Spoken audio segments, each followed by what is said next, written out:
In this video, we'll talk about serialization.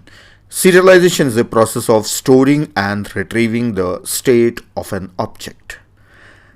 That is, suppose I want to store the student information in a file, and again I want to retrieve the information of a student from a file.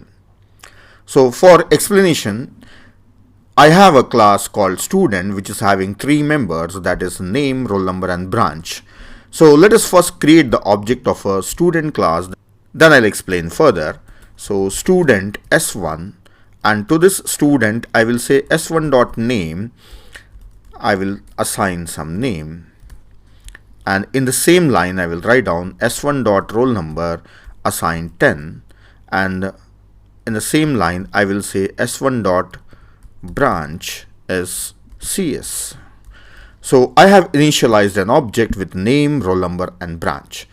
What I want to do is I want to store this object in a file. So we have already seen this, writing name and roll number and branch of a student, but that time we were writing individual values. I want to store this as an object. So I will say of stream OFS, that is output file output stream. I'll give the file name as student.txt, and if anything is there I want to truncate. Okay, now what I want is I want to save all these contents in this file output stream. So I have to store name separately, roll number separately and branch. All three things I should write them individually. OFS s1.name and NL, then OFS s1.roll number and NL, output file stream s1.branch and NL. So that's how I can write all these values in a file. Now we are at a point to discuss the exact thing, that is serialization. Is it not possible that I write OFS S1 and the complete object should be written? Why I should store all these values individually? So that's the point. If I can store the object as it is, then all this name, roll number and branch, all three things should be stored in a file. Then I can say that I have stored an object. But here if you see, I am storing name, I am storing roll number and also I am storing branch. Instead of that, I can say I have stored an object if I am able to do this. So that's it. So I can store an object as well as I can retrieve the object. Yes, this is possible. So storing the state of an object and retrieving the state of an object. So how it is possible? So we have to overload this operator of OF stream in a student class. Now let us go back to student class. Here I will define one function, friend OF stream and reference, and the function name is operator, insertion operator, then OF stream, and I should take a reference. I will say OFS here, and also I should also take an object of student reference S. I have made a friend function. So you know well that when you want to override insertion or extraction operator, then you must make them as friend function. So this is a file output stream. So I am overriding an operator, that is insertion operator, on a file, not on a console. So let us implement this function outside. OF stream reference operator and OF stream OFS and student, as it is same signature I should write down. Then inside this function I will say OFS s dot name. I will store name. Then OFS s dot roll number and NL, and OFS s dot branch and NL, and finally I should return OFS, that is output file stream. So that's it. I have overloaded this operator. So instead of writing all these things individually, I can send this OFS to that operator along with student object S1, and it will be writing the entire thing in a file. That's it. So this is about storing the state of an object in a file. Then after that we will say ofs.close. See, the program becomes simple because everything, the complexity of writing the contents of an class, that is student class, inside an file is handled inside the class itself with the help of friend function by overloading an operator.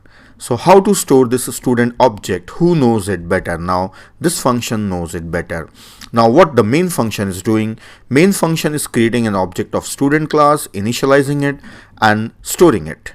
I'll just change the name here because we have already used that name previously. So now I have Khan and roll number 10 and branch is CS. Let me run this program and show you that the file will be created with student.txt. Executed. Nothing happened because there is no output in my program.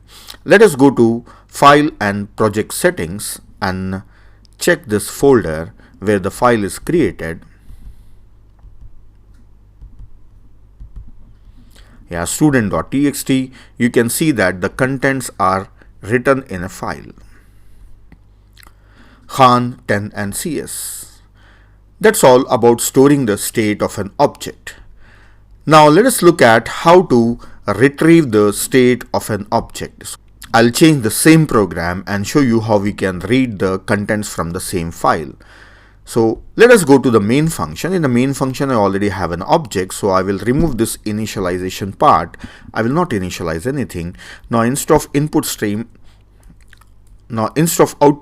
I will use file input stream, and this is IFS, and I will not truncate the file.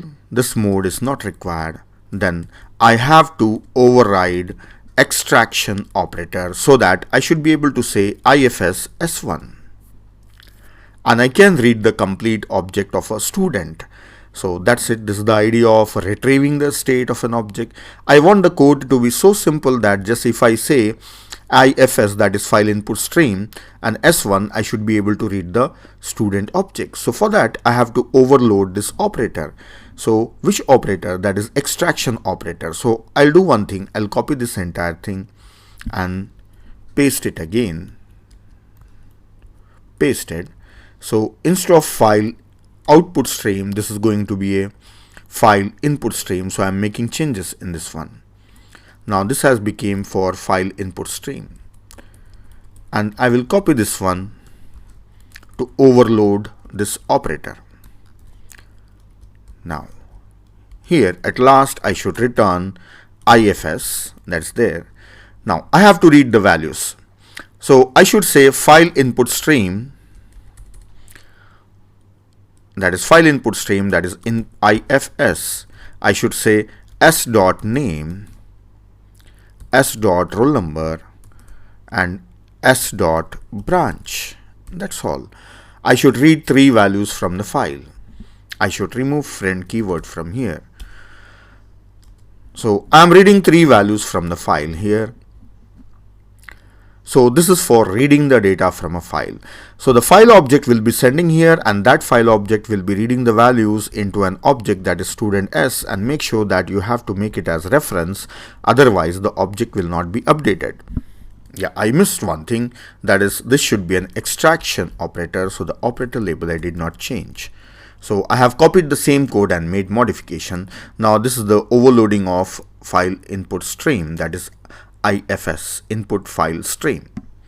Now I have overloaded the operator, so this will be performing retrieving the state of a student object. Now after retrieving, I want to display it on the screen, and I will say cout name of a student, that is s1.name, and cout roll number s1.roll.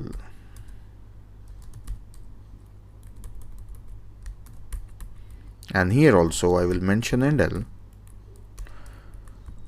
Then cout branch of a student, that is s1.branch. and L.